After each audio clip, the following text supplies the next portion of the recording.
हमने पिछली क्लास में क्वेश्चन नंबर 7 तक देख लिया था बैलेंसिंग वाले। अब आते हैं क्वेश्चन नंबर 8 पे। ये बैलेंसिंग का ही क्वेश्चन है। लिखा है right the balance chemical equation for the following and identify the type of reaction. हमें आइडेंटिफाई करना है कि किस टाइप का रिएक्शन है।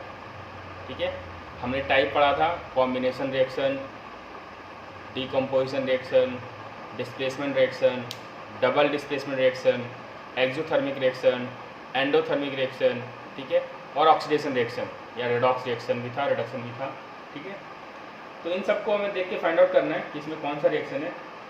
तो पहला रिएक्शन दिया हुआ है, लिखा है पोटेशियम ब्रोमाइड,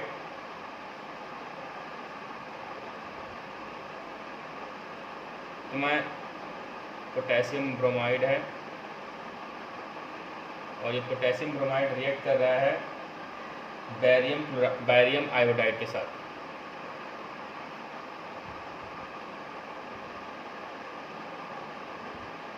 और ये दोनों मिलके दे रहा है हमारा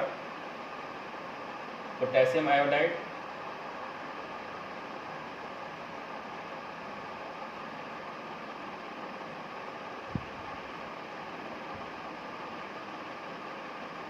प्लस बैरियम ब्रोमाइड।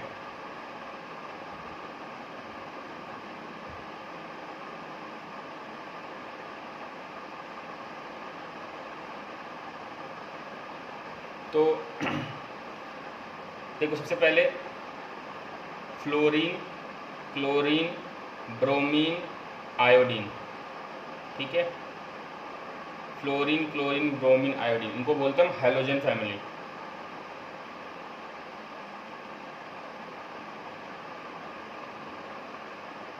या हैलाइड। ठीक है, हैलोजन फैमिली या हैलाइड। फ्लोरीन को फ्लोराइड पढ़ते हैं जब लिखेंगे रिएक्शन में, फ्लोरीन को क्लोराइड, ब्रोमीन को ब्रोमाइड और आयोडीन को आयोडाइड। इन सब की वैलेंसी होती है -1। ठीक है, मैं लिख देता हूँ यहाँ पर। F को पढ़ते हैं फ्लोरीन, ये तो आपको पता ही है। Cl को पढ़ते हैं क्लोरीन,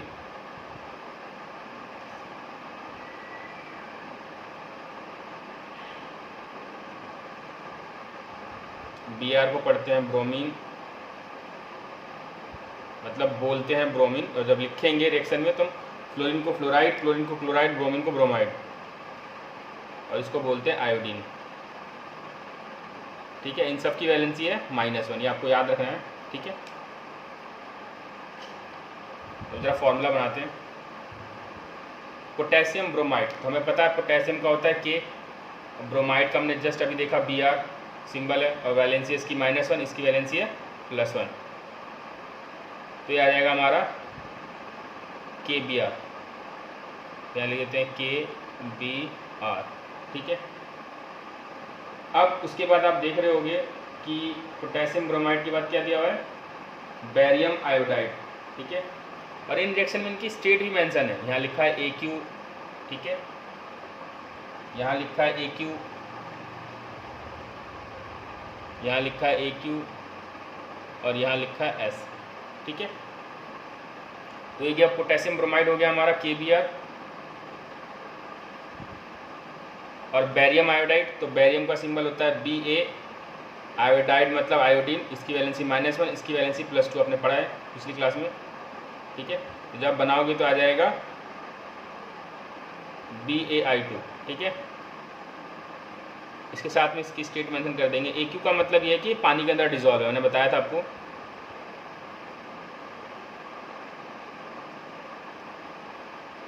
फिर अब पोटेशियम आयोडाइड, तो पोटेशियम का था K, और आयोडाइड यानी आयोडीन, इसकी वैलेंसी थी -1, इसकी वैलेंसी +1, तो आ जाएगा Ki। ठीक है, और बैरियम ब्रोमाइड, तो बैरियम का वापस वही Ba, ब्रोमाइड का Br, इसकी वैलेंसी -1, इसकी वैलेंसी +2, तो ये आ जाएगा BaBr2। ठीक है, नीचे लिख देता हूँ मैं इसके साथ में BaBr2, और ये सॉलिड फॉर्म में। अब यहाँ पर इसको बैलेंस करते हैं पहले, ठीक है। तो बैलेंसिंग के लिए देख लेते हैं हम। यहाँ पर आप देख रहे होगे कि 4 एलिमेंट है टोटल, एक पोटेशियम है, एक ब्रोमीन है, एक बैरियम है और एक आयोडीन है, ठीक है।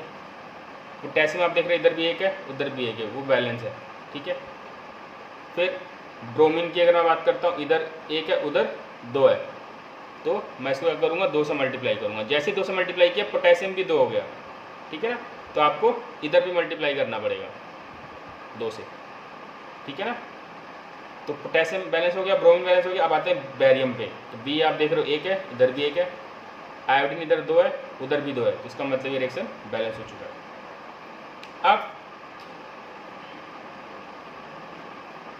इस रिएक्शन को हम बोलते हैं, इस रिएक्शन का एक और नाम है precipitation reaction.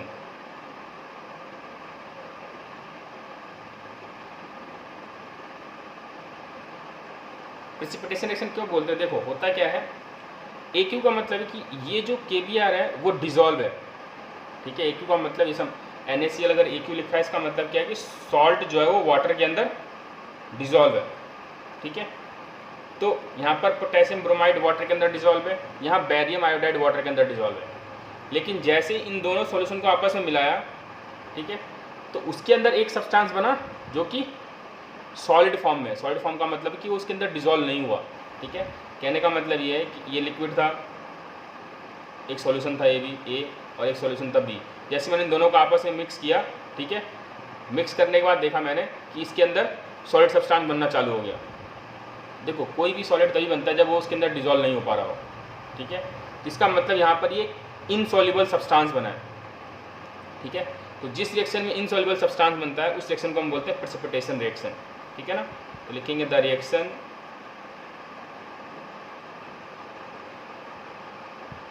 In which insoluble substance is formed after reaction. That type of reaction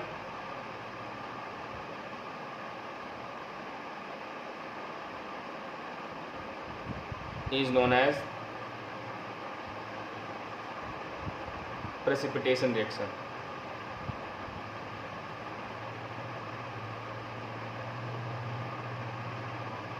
ठीक है, इस टाइप के रिएक्शन को क्या बोलते हैं? Precipitation reaction. तो इसका एक एग्जांपल मैं और लिख देता हूँ लगे यहाँ तो। चलो पहले मैं इसको बैलेंस मैंने कर दिया इस रिएक्शन को, ठीक है। अब इसके 9th पार्ट को करते हैं, ठीक है। मतलब इसी क्वेश्चन का 2nd पार्ट, 8th क्वेश्चन का B पार्ट। प्रेसिपिटेशन रिएक्शन का मैं एग्जांपल आपको और बताऊंगा, ठीक है। लिखा है जिंक कार्बोनेट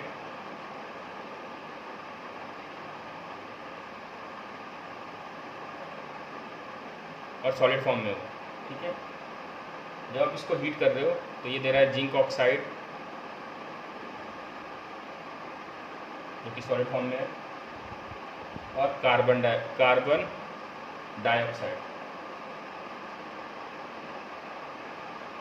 जो कि गैस के फॉर्म में है, ठीक है।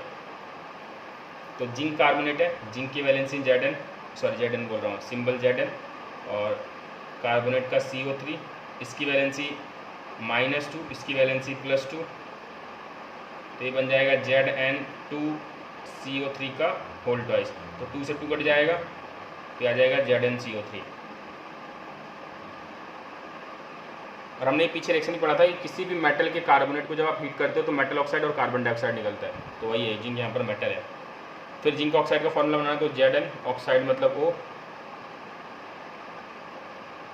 फिर सेम वही ZnO बन जाएगा, 2 से 2 कॉमन आ जाएगा तो, और कार्बन डाइऑक्साइड का फॉर्मूला आपको पता है, ठीक है। और ये रिएक्शन ऑलरेडी बैलेंस है, अगर आप देखोगे तो जिंक दोनों तरफ बराबर है, ऑक्सीजन भी दोनों तरफ बराबर है। यहाँ पर ऑक्सीजन 3 है, यहाँ पर 1 और 2 3 है, कार्बन 1 है 1 है, ठीक है। ये रिएक्शन बैलेंस है। अब आते हैं C वाला रिएक्शन, इसमें लिखा है हाइड्रोजन ठीक है। ये स्टेट लिखा हो तो स्टेट आप बगल में लिख देना, ठीक है। गैस को नॉर्मली ऐसे भी इंडिकेट करते हैं एरो लगा के, ठीक है। हाइड्रोजन, ठीक है। अच्छा एक चीज़ और, ये जो रिएक्शन था, मतलब पीछे वाला जो रिएक्शन है वो डबल डिस्प्लेसमेंट भी था और प्रेसिपिटेशन रिएक्शन भी था, क्योंकि आपस में आयंस ने एक्सचेंज किया था, तो बताना भूल गया था, सॉरी। और जो ये वाला रिएक्शन है ये डीकम्पोजिशन है, क्योंकि यहाँ पर एक रिएक्टेंट है और दो प्रोडक्ट है, ठीक है। तो हाइड्रोजन गैस है और क्लोरीन भी गैस,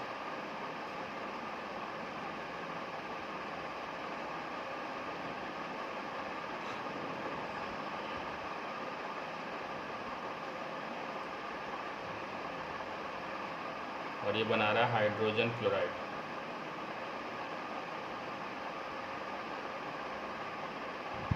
ठीक है। हाइड्रोजन बता रहे जब भी लिखेंगे हम उसको 2 के फॉर्म में लिखेंगे, H2। क्लोरीन, क्लोरीन क्या है हमारा, नॉन मेटल है, क्योंकि इसकी वैलेंसी माइनस में, मैंने बताया जब भी हम नॉन मेटल होते हैं 2 के फॉर्म में लिखते हैं, तो ये भी आ जाएगा Cl2। अब हाइड्रोजन क्लोराइड है तो फॉर्मूला बना के देखिए, हाइड्रोजन H क्लोरीन -1 +1, तो ये बन जाएगा HCl। अब इसको बैलेंस करना है, क्लोरीन 2 है तो 2 से मल्टीप्लाई कर लेते हैं, तो हाइड्रोजन 2 है, यहाँ पे भी 2 है, ये बैलेंस है रिएक्शन। अब आते हैं नेक्स्ट,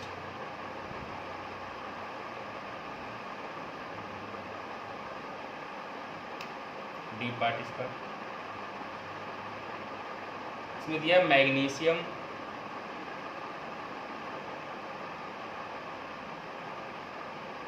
ठीक है। इससे पीछे वाला जो सी पार्ट था वो कॉम्बिनेशन रिएक्शन था, क्योंकि हाइड्रोजन और क्लोरीन मिलके हाइड्रोजन क्लोराइड दे रहा था। मैग्नीशियम सॉलिड फॉर्म में है, hydrochloric acid,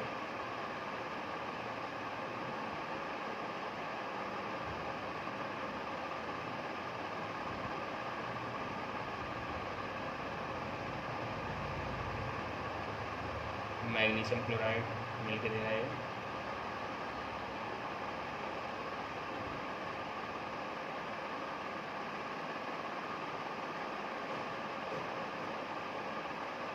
plus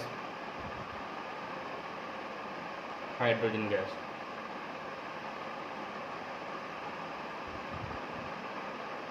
magnesium chloride जो दिया उसने A2 के फॉर्म में दिया, ठीक है। मैग्नीशियम है, हमने पढ़ा है मैग्नीशियम 12 नंबर पे आता है और ये मेटल है क्योंकि इसकी वैलेंसी +2 है, तो हम इसमें 2 नहीं लगाएंगे, ठीक है ना। हाइड्रोक्लोरिक एसिड है तो हाइड्रोक्लोरिक एसिड को हाइड्रोजन क्लोराइड भी पढ़ते हैं, ठीक है। अब एक चीज़ जरा नया जान लो, अगर HCl के साथ में सॉलिड, लिक्विड या गैस लगा है तब हम इसको हाइड्रोजन क्लोराइड ही पढ़ते हैं, और आपको रिएक्शन में हाइड्रोजन क्लोराइड ही लिखा होगा, ठीक है। लेकिन अगर HCl के साथ में AQ लिखा है तो वहाँ पर रिक वर्ड ऐड हो जाता है, ठीक है, तो ये आ जाता है हाइड्रोक्लोरिक एसिड।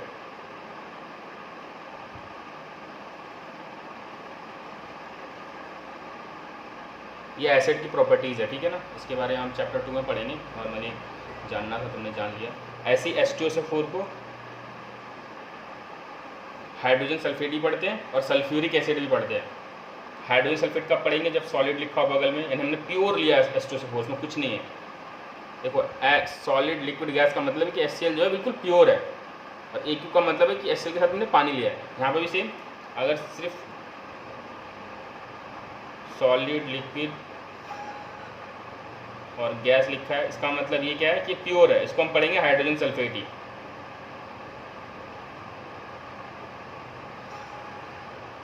लेकिन अगर H2SO4 के साथ AQ लिखा है तो इसको हम क्या पढ़ेंगे, hydrochloric acid, sorry hydrochloric acid बोल, सल्फ्यूरिक एसिड, ठीक है।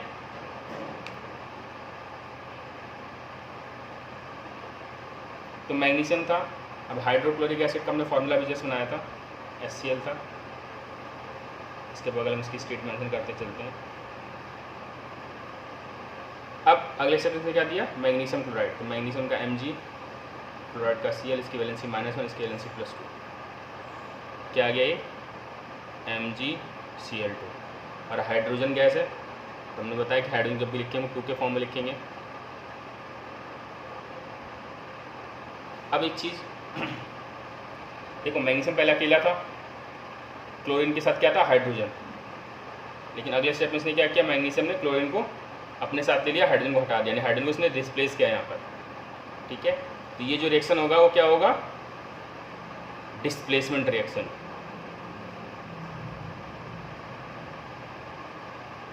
ठीक है, और बैलेंसिंग की बात करते हैं, मैग्नीशियम एक है यहाँ पर भी, क्लोरीन 2 है, यहाँ पर 1 है, तो उसको हम 2 से मल्टीप्लाई कर देंगे, और हाइड्रोजन 2 है तो 2 हो गया। ठीक है ना, तो ये वाला रिएक्शन हमारा बैलेंस हो चुका है।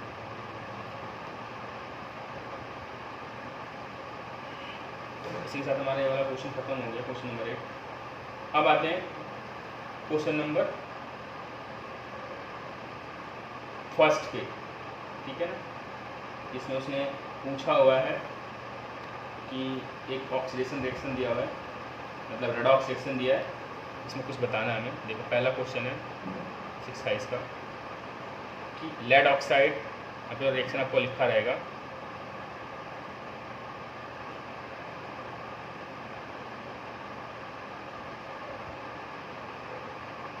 सॉलिड प्लस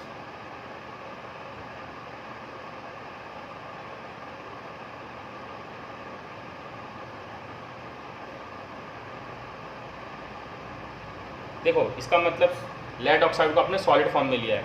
ठीक है ना, इसका मतलब अपने कार्बन को सॉलिड फॉर्म में लिया है, और जो बना है उनके रिएक्शन के बाद उसमें लेड बना है अकेला सॉलिड फॉर्म में, और कार्बन डाइऑक्साइड गैस के फॉर्म में बना है। ठीक है, तो अब इसने पूछा है, सबसे पहले तो इसमें बताना है कि हमें ऑक्सीडेशन कहाँ हुआ, रिडक्शन कहाँ हुआ। तो यहाँ से यहाँ तक आप देख रहे होगे कि ऑक्सीजन था और अगले स्टेप में ऑक्सीजन हट गया, तो जहाँ पर ऑक्सीजन रिमूव होता है उसको हम क्या बोलते हैं, रिडक्शन। तो यहाँ से यहाँ तक रिडक्शन हुआ। ठीक है, और कार्बन के साथ ऑक्सीजन नहीं था, अगले स्टेप में ऑक्सीजन आ गया, तो यहाँ पर ऑक्सीजन ऐड हुआ है, तो इसको हम बोलते हैं ऑक्सीडेशन। और जिस रिएक्शन में दोनों हो रहा है उसको हम क्या बोलते हैं, रेडॉक्स रिएक्शन। तो ये रेडॉक्स रिएक्शन का एग्जांपल हो गया। ठीक है, अब इसने पूछा है इसमें ऑक्सीडाइजिंग एजेंट और रिड्यूसिंग एजेंट। ठीक है, तो ऑक्सीडाइजिंग एजेंट पता लगाने के लिए हम क्या देखते हैं, रिडक्शन। ठीक है, तो रिडक्शन इसमें हो रहा है, तो हम इसमें रिएक्टेंट को देखते हैं, प्रोटोकॉपी देखते हैं। तो ऑक्सीडाइजिंग एजेंट क्या होगा, लेड ऑक्साइड, PbO या लेड ऑक्साइड। ठीक है, रिड्यूसिंग एजेंट के लिए हम क्या देखेंगे, ऑक्सीडेशन, तो ये हमारा रिड्यूसिंग एजेंट होगा। ठीक है ना, कार्बन। तो इसमें पूछा हुआ था, ऑप्शन दे रखे थे इसके अंदर कि कौन सा सब्सटेंस ऑक्सीडाइज हो रहा है, कौन सा सब्सटेंस रिड्यूस हो रहा है। यहाँ पर देखा जाए तो लेड ऑक्साइड जो हो रहा है वो क्या हो रहा है, लेड ऑक्साइड वो लेड ऑक्साइड क्या हो रहा है, एक सेकेंड, हाँ लेड ऑक्साइड ऑक्सीडाइजिंग एजेंट है। तो लेड ऑक्साइड यहाँ पर रिड्यूस हो रहा है। ठीक है ना, लेड ऑक्साइड रिड्यूस होकर लेड बन रहा है, और कार्बन जो ऑक्सीडाइज होकर कार्बन डाइऑक्साइड बन रहा है। ठीक है, अब आते हैं क्वेश्चन नंबर 2 पे।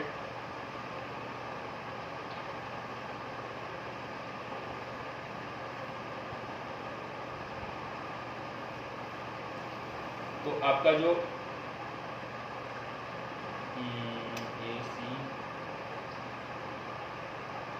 इस पहले वाले क्वेश्चन का सेकंड वाला पार्ट सही है। ठीक है ना, इसमें लिखा हुआ lead is getting reduce and carbon is getting oxidise. अब आते हैं क्वेश्चन नंबर 2 पे।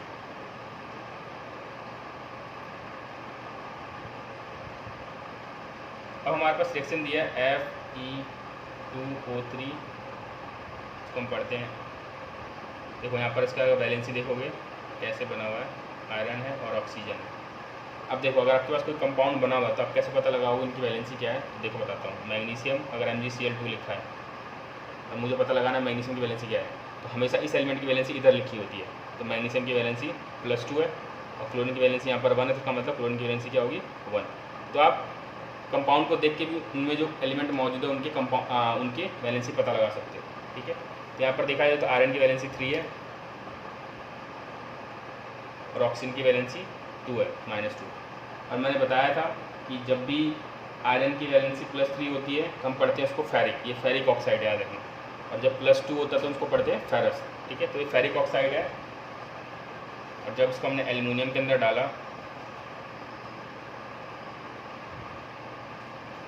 तो ये एल्युमिनियम ऑक्साइड प्लस आयरन।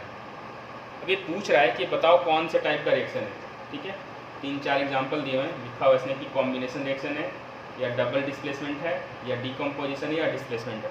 तो हम यहाँ पर देख रहे हैं कि एल्युमिनियम है और यहाँ पर आयरन है। एल्युमिनियम ने क्या किया, आयरन को हटा के ऑक्सीजन के साथ आ गया, ठीक है। तो जब भी एल्युमिनियम ने आयरन को डिस्प्लेस किया है, हमने पढ़ा था ना कि जब मोस्ट रिएक्टिव एलिमेंट किसी लेस रिएक्टिव एलिमेंट को उसके कंपाउंड से डिस्प्लेस करता है तो उस रिएक्शन को हम क्या बोलते हैं, डिस्प्लेसमेंट रिएक्शन। एक तरह से देखा जाए तो ये डिस्प्लेसमेंट रिएक्शन है।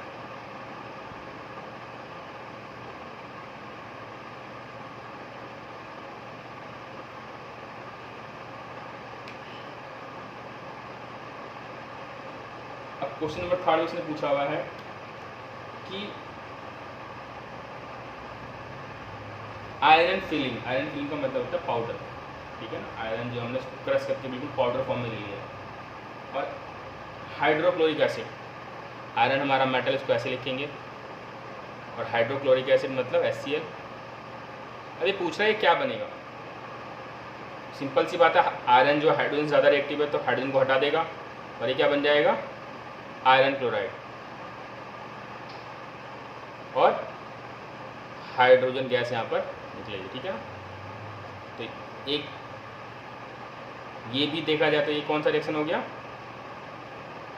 डिस्प्लेसमेंट रिएक्शन, ठीक है। डिस्प्लेसमेंट रिएक्शन का भी एग्जांपल हो गया।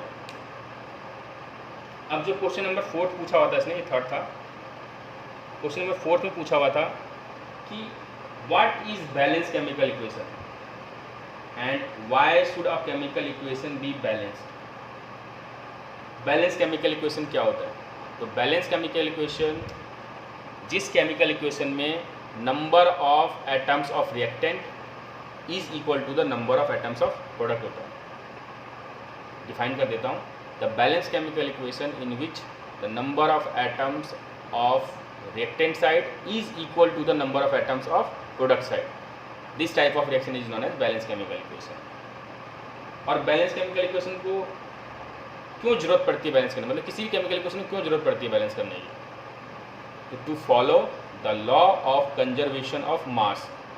मास neither be created nor be destroyed. It means the mass of reactant is always equal to the mass of product.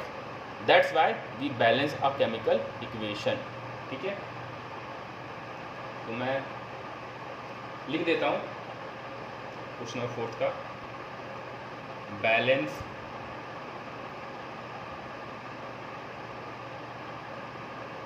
Chemical equation, the chemical equation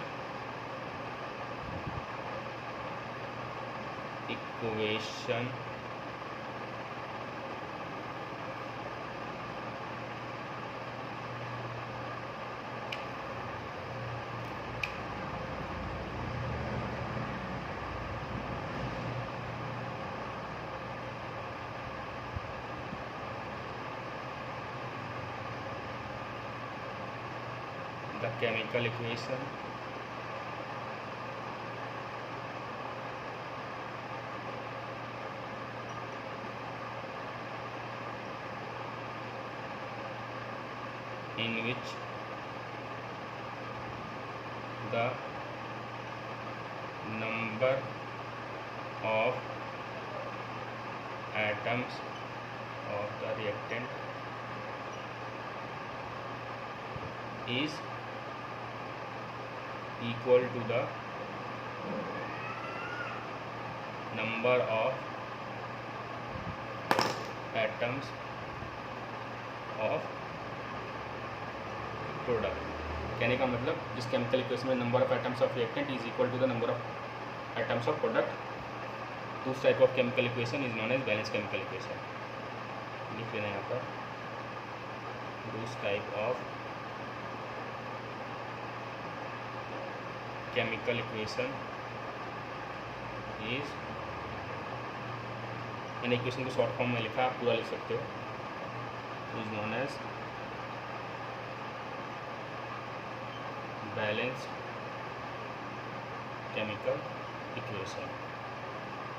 अब next question का इसी का पार्ट में कि केमिकल इक्वेशन को balance क्यों करते हैं, तो लिखेंगे to follow the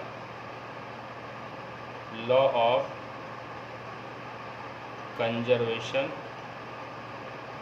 of mass.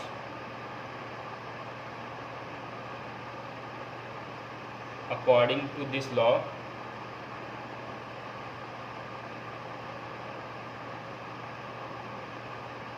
the mass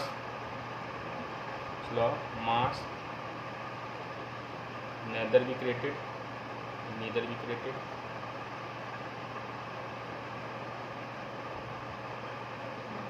and nor be destroyed.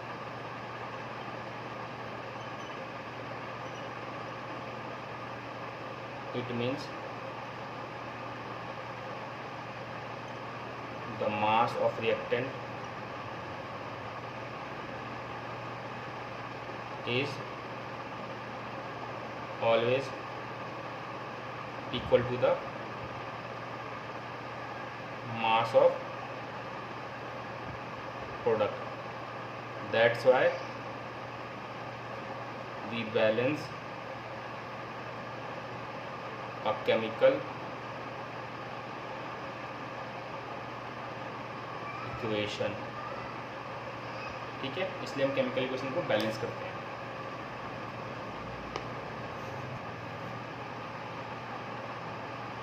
उसके बाद है हमारा क्वेश्चन हो गया। ठीक है, इसके बाद हमने question number 5th, 6th, 7th और 8th कर लिया था, जो कि बैलेंसिंग का था। अब आते हैं क्वेश्चन नंबर 9 पे। अब मैं लिखूंगा नहीं क्योंकि मैं ऑलरेडी पिछली क्लास में बता चुका हूँ, मैं बस आपको जस्ट समझा दे रहा हूँ। इसने पूछा हुआ है कि why does mean by exothermic और एंडोथर्मिक रिएक्शन, और उनके एग्जाम्पल देने हैं। ठीक है, तो एक्सोथर्मिक क्या था? The reaction in which heat is release along with the product. ठीक है, मैं दोबारा बोल रहा हूँ, the reaction in which heat is release along with product, that type of reaction is known as exothermic. और इसका आप एग्जांपल ले सकते हो वो ग्लूकोज वाला, जो हमने ग्लूकोज लिखा था ना, ग्लूकोज का फॉर्मूला था C6H12O6, और जब हम इसको ऑक्सीजन में डाल रहे थे तो एक कार्बन डाइऑक्साइड, वाटर और एनर्जी दे रहा था। तो ये रिएक्शन अगर आप याद कर लोगे तो आपके दो काम हो जाएंगे, एक तो इसका एग्जांपल याद हो जाएगा, प्लस रेस्पिरेशन रिएक्शन जब आएगा लिखने के लिए तो आप ये लिख सकते हो। ठीक है ना, तो बैलेंस कर लेना, कार्बन 6 है तो 6 से मल्टीप्लाई कर लेते हैं। ठीक है, उसके बाद ऑक्सीजन से पहले एक बार हाइड्रोजन देख लेते हैं, 12 हाइड्रोजन है तो उसको भी 6 से मल्टीप्लाई कर लो। आगे ऑक्सीजन ऑलरेडी बैलेंस हो जाएगा। ये देखो 6 और 2 8, इधर है 12 और 6 18, तो अंदर क्या करेंगे, इसको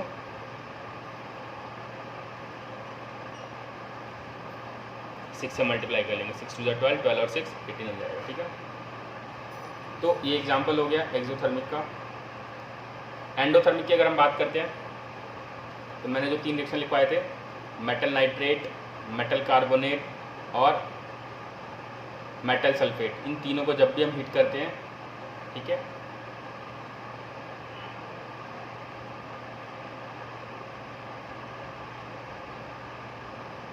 मेटल कार्बोनेट,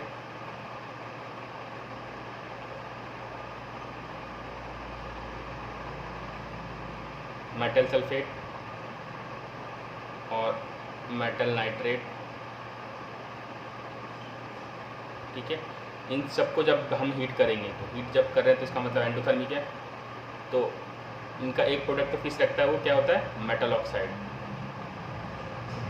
ठीक है, तीनों केस में मेटल ऑक्साइड देगा। ठीक है, मतलब मेटल ऑक्साइड इधर भी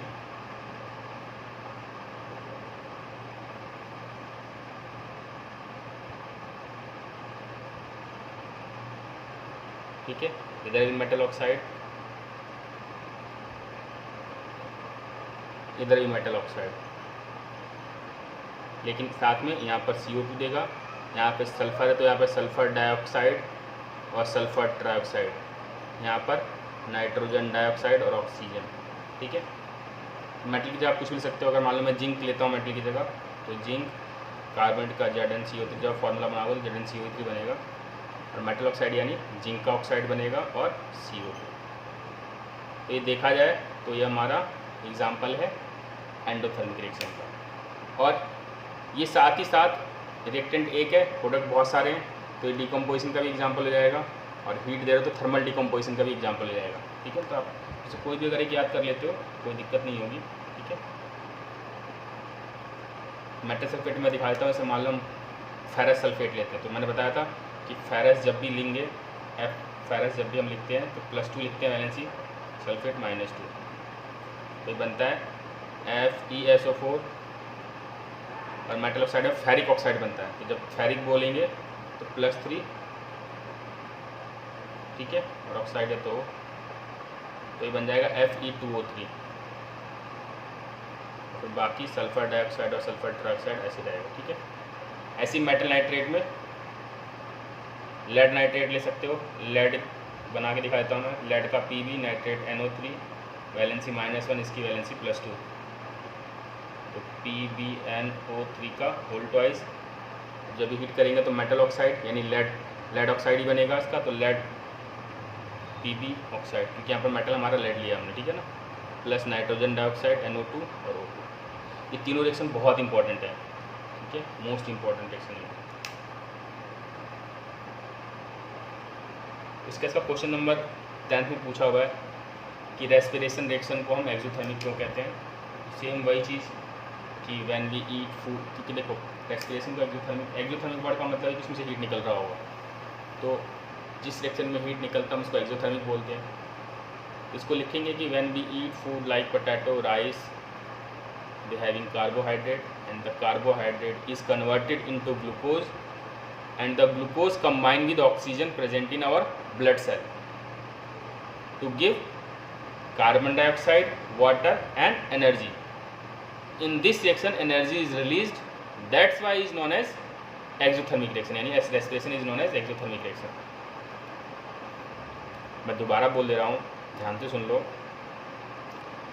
कि रेस्पिरेशन को एक्सोथर्मिक क्यों कहते हैं। लिखेंगे when we eat food like potato, rice, etc.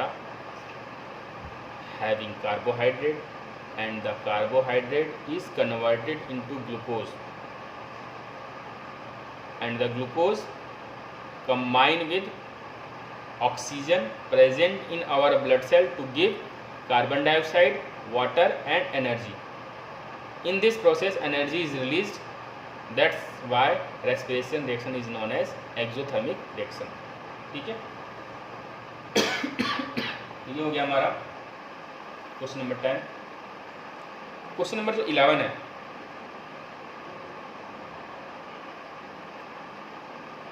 इसने पूछा है कि डीकम्पोजिशन रिएक्शन को अपोजिट क्यों कहते हैं कॉम्बिनेशन रिएक्शन को। ठीक है, तो हमें पता है कि डीकम्पोजिशन रिएक्शन डेफिनेशन लिखेंगे पहले कि the decomposition reaction in which single reactant gives 2 और मोर देन 2 प्रोडक्ट।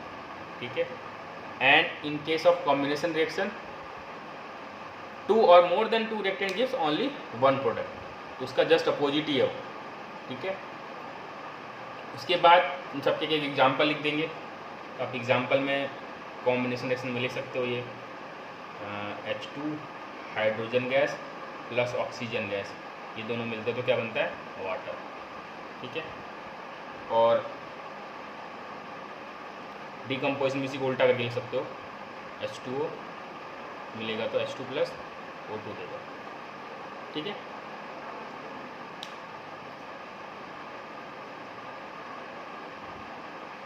अब आते हैं क्वेश्चन नंबर 12 की तरफ।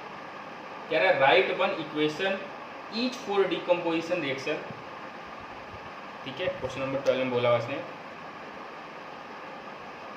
कि एक इक्वेशन लिखना है, chemical equation. Write one equation each for decomposition reaction. Where energy supplied heat, हमने पढ़ा था हीट के लिए हम क्या बोलते हैं उसको, थर्मल डिकम्पोजिशन।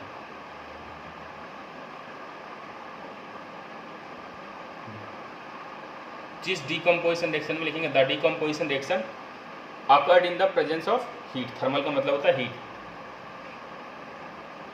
हमने भी जस्ट देखा किसी भी मेटल कार्बोनेट, यानी मान लो अगर मैं कॉपर कार्बोनेट लेता हूँ तो क्या बनेगा, copper oxide plus carbon dioxide, क्योंकि मेटल कार्बोनेट को जब भी हम हीट करते हैं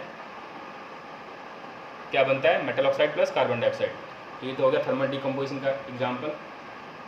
इसके बाद है लाइट, लाइट को हम बोलते थे फोटोलाइटिक डिकम्पोजिशन।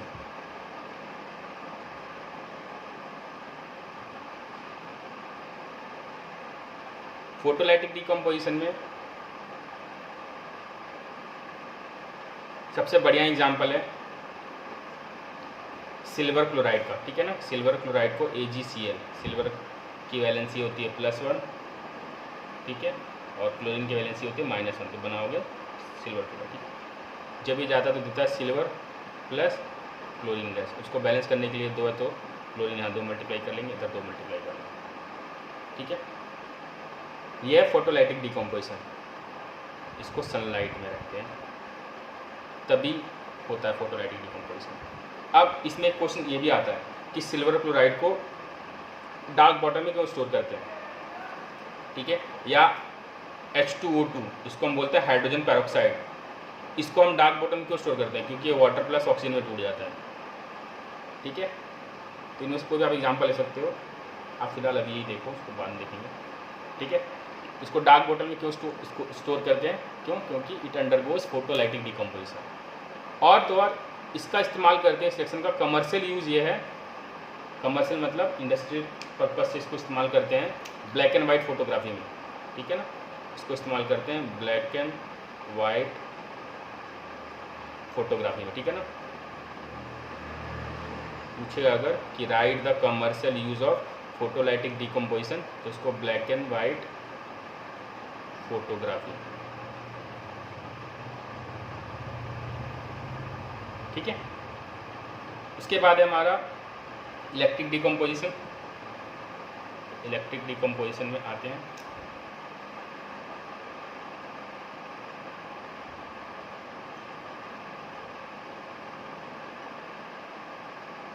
इसका एग्जाम्पल है वाटर। जब आप वाटर के अंदर इलेक्ट्रिसिटी पास करोगे तो यह हाइड्रोजन गैस और ऑक्सीजन गैस में टूट जाता है, ठीक है। इसको करते कैसे हैं, इसके लिए चैम्बर ले लिया हमने, बड़ा सा कंटेनर ले लिया और उस कंटेनर के अंदर हमने पानी डाल दिया, ठीक है। इलेक्ट्रिसिटी की सप्लाई ले ली हमने, यानी बैटरी ले लो या सेल ले लो,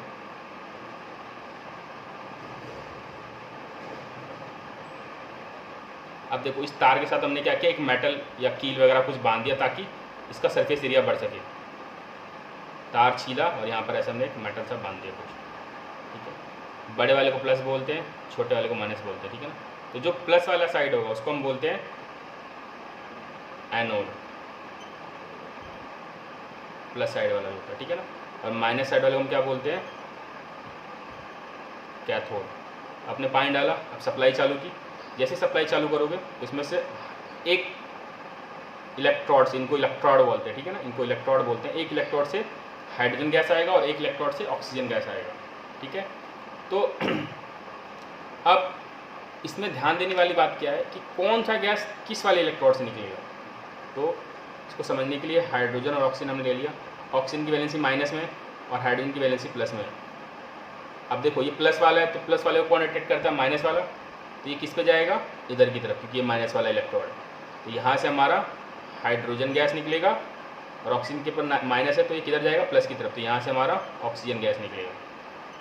तो अगर आपसे पूछता है कि वाटर के इलेक्ट्रोलाइसिस में कौन सी गैस कौन से इलेक्ट्रोड से निकलती है, तो आप ऐसे लिख सकते हो। तो दोबारा समझा देता हूँ, प्लस वाले इलेक्ट्रोड को एनोड बोलते हैं, माइनस वाले को कैथोड बोलते हैं। अब ये माइनस है तो किसको अट्रैक्ट करेगा, प्लस वाले, इसकी वैलेंसी प्लस में होगी तो हाइड्रोजन को अपनी तरफ अट्रैक्ट करेगा, इसलिए कैथोड से जो बबल्स होंगे निकलेंगे वो हाइड्रोजन गैस निकलेंगे, ऑक्सीजन के ऊपर माइनस है, वो किधर जाएगा, प्लस के ऊपर, ठीक है। प्लस वाले इलेक्ट्रोड से निकलेगा, यहाँ से ऑक्सीजन गैस निकलेगी, ठीक है। एक तो ये हो गया क्वेश्चन इलेक्ट्रोड वाला। अब इसमें एक क्वेश्चन और पूछता है, जब उसको बैलेंस करोगे ना, 2 है तो 2, ऑक्सीजन 2 है तो 2, और हाइड्रोजन 4 होगा तो ये एक अमाउंट, इसका 2 है, तो कौन सी गैस डबल अमाउंट में निकलती है, तो वो गैस है हमारा हाइड्रोजन गैस, ठीक है। Which gas is produce in double amount, तो लिखेंगे हाइड्रोजन गैस। और पूछेगा वाई, क्यों, क्योंकि H2O का जो फॉर्मूला है ना, उसी के अंदर हाइड्रोजन 2 है, तो लिखेंगे बिकॉज हाइड्रोजन